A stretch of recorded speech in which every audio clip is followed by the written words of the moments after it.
What do you do when your life plans are interrupted? What did David do when his plans of being a shepherd were interrupted and he was anointed to become the king of Israel? What about Gideon, who was afraid of the enemy of the land and then was called to become the commander of the army to defeat that same enemy? Well, that's what today's conversation on Adventures is about. We're talking with Camille, the co-founder of Black Mustard Seed, a Christian clothing brand, and her life was interrupted. She was a successful mechanical engineer and then has transitioned to this clothing brand. It's been an adventure. So check out the conversation and hear how Camille is handling the interruption.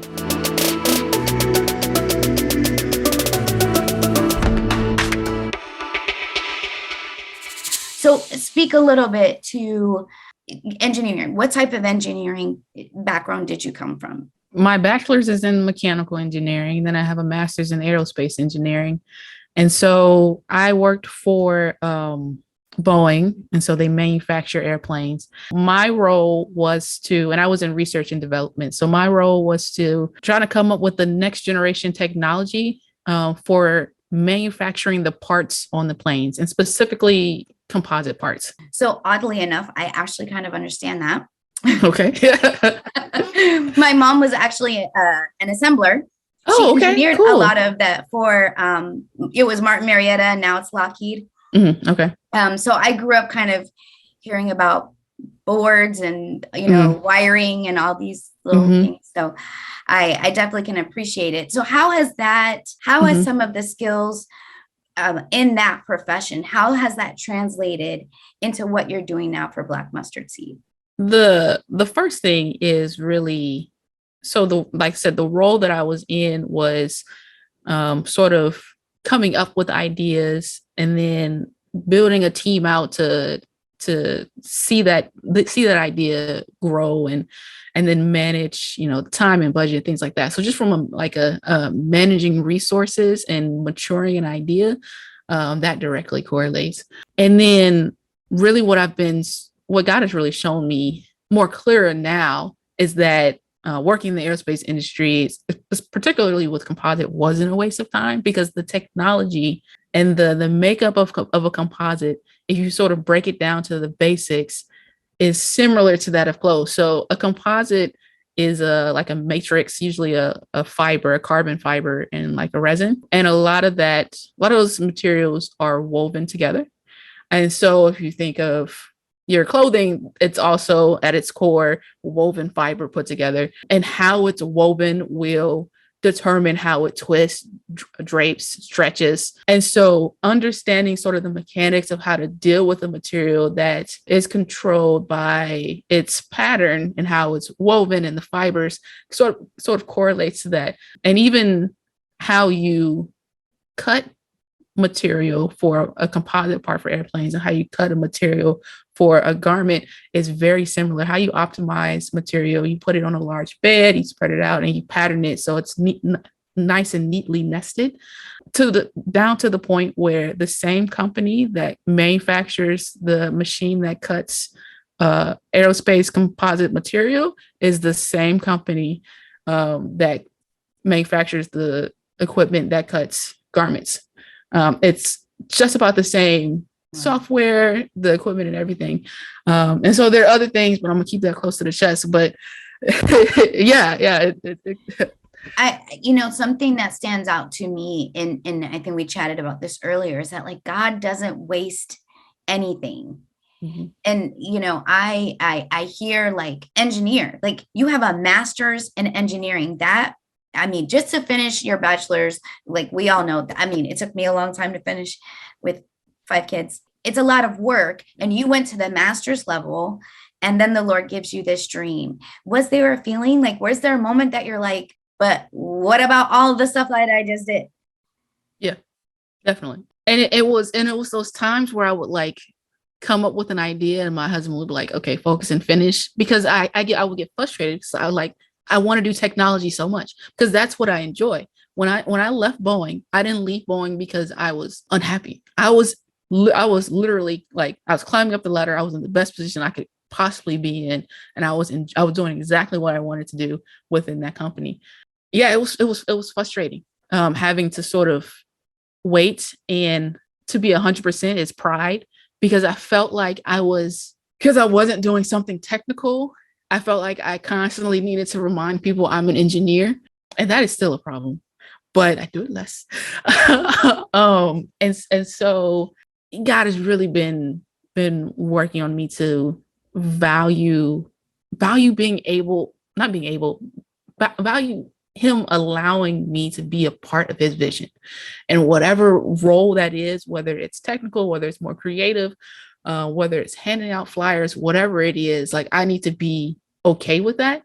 I think probably God wanted me to get to a point where I was okay enough with not needing to be a technical person for him to show me, all right, here's how it connects. Part of our heart is, and we say it starts with one half because it starts with the number one, and usually one love is all spelled out, right?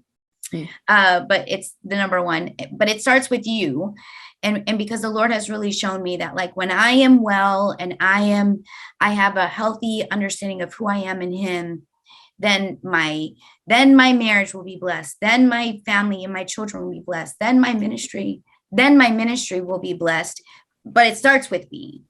And, identity is so critical to really allowing yourself to ebb and flow with Holy Spirit, because sometimes it feels like step back. It feels like taking leaps back sometimes. And then it's leaps forward, or it's a crawl, like an inch forward, I mean, I resonate with that. I was like, okay, Lord, what am I? Yeah. What am I now? I mean, like, okay, I'm a wife. That's check. Got that. I'm a mom. But what else? Like, what else do you have for me? And I think kind of our culture kind of forces us. Like, I mean, what's the first question that people ask you when they meet you? Like, oh, so what do you do? Right. Yeah. Yeah. And so it's tied professionally, like, as our identity. And, depending on our answer, people are either like, oh, tell me more, or they're disappointed. Yeah. Right. Yeah. And so I really appreciate how you share that. And I appreciate that you are real, that it's a constant struggle, because I know during times that, to say that I have a ministry, people are like, oh, that's great. But when they see me in the times that, they're like, so what do you do? And I'm like, what do I do? Let me think about this. Yeah. Right. When you don't have your own personal identity elevator pitch that makes you feel good about leaving it in, like, how did you, and how do you continually process that? I think the first thing was, so the humbling aspect was not only in the role shift, but also in the sense of success. And I know I'm not supposed to say this, but I really don't.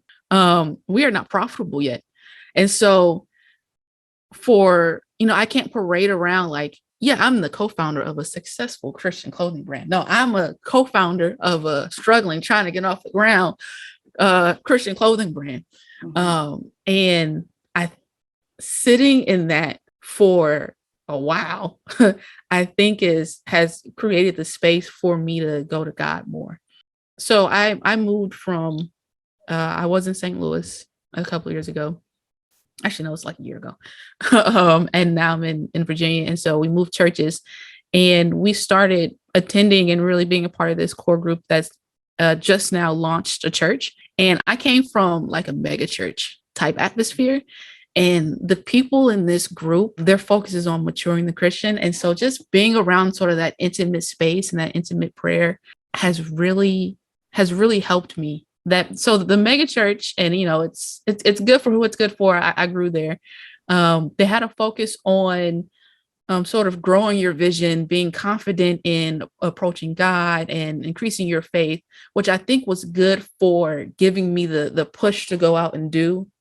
But then coming to this smaller sort of intimate space allowed me and gave me the community to mature as a Christian, so I don't go off the cliff with that pride and that overconfidence rather than faith in God. And I think having those people have really helped, and hearing other people how they value intimate time with God and Jesus and falling in love with that has really like helped me grow, and it's really spoken into my spirit. And so I think just that having that community has really helped.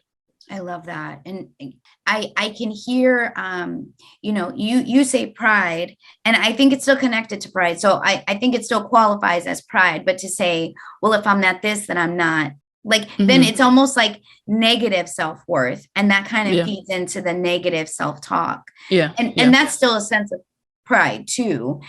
And I think for me, I think that's where I went to, well, I'm not working. I'm not bringing in income. I'm costing my family money by doing this ministry because like you, we are not a profitable ministry, right? We are relying on volunteers.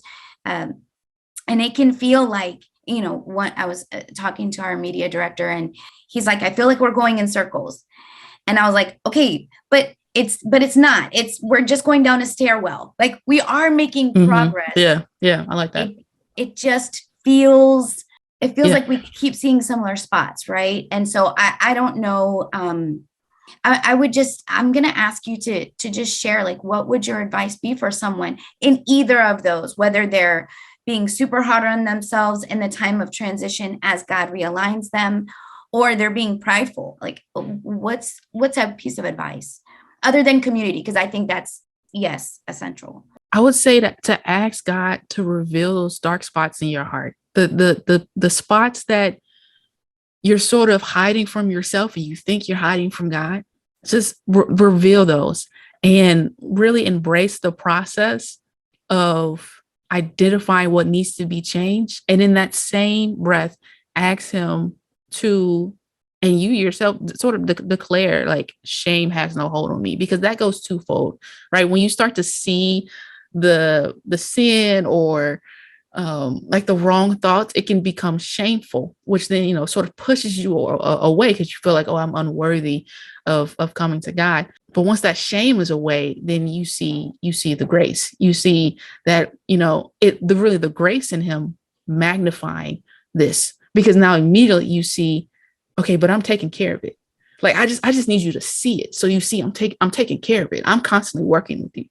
And I think that will immediately strengthen you, because it takes the focus off of, I need to be here, I need to be there. And you recognize, I'm with the Father right now. And like that's all the strength that you need to know that, like, that I'm with the Father. That's it.